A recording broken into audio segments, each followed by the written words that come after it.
which looks like a P with a sharp point.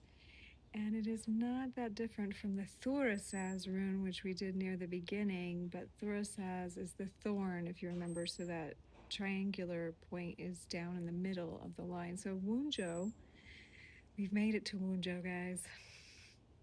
It took me a while to do this video, and I'm not sure why. This is the rune of love and satisfaction and joy and success. One of the most positive runes in the fourth rock, and it's really signifying the end of a difficult time and the beginning of a beautiful time of love and, again, satisfaction.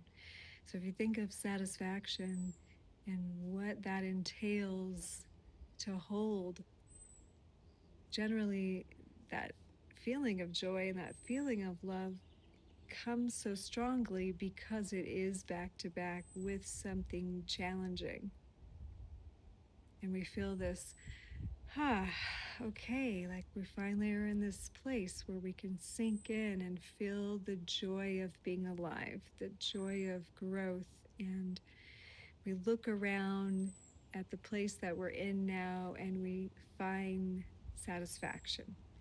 Now, this rune is deeply tied to our second chakra. If you want to talk about energy in the body, and to go more into that, you can go into the chakra series or any of the talk on Kundalini, but the second chakra is often called the chakra of satisfaction, and it's also our ancestral and our creative center as far as procreation, and tied into our intimate relationships, right?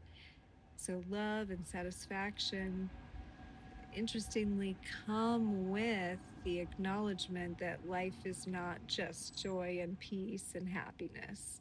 But when that cycle does arise, we can find joy in it, and we can acknowledge some cycle of hardship now is past.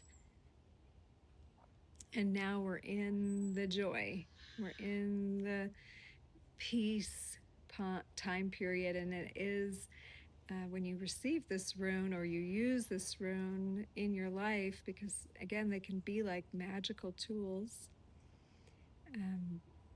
This can, first of all, if you get in a reading, indicate that you need to put some attention on, or be beneficial to put your attention on what is in a joyful place. Where does this feeling of satisfaction reign in your life? And to be in that, and to recognize it, and to go with it, and not try to go against it or speak against it, right? It's an honoring of a time period that's opened.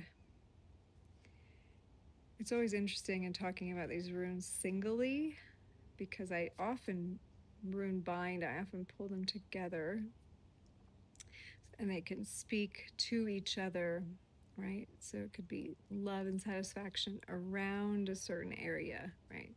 Or if I pull the Natala's resistance rune, a resistance to something. But these runes hold significance, and even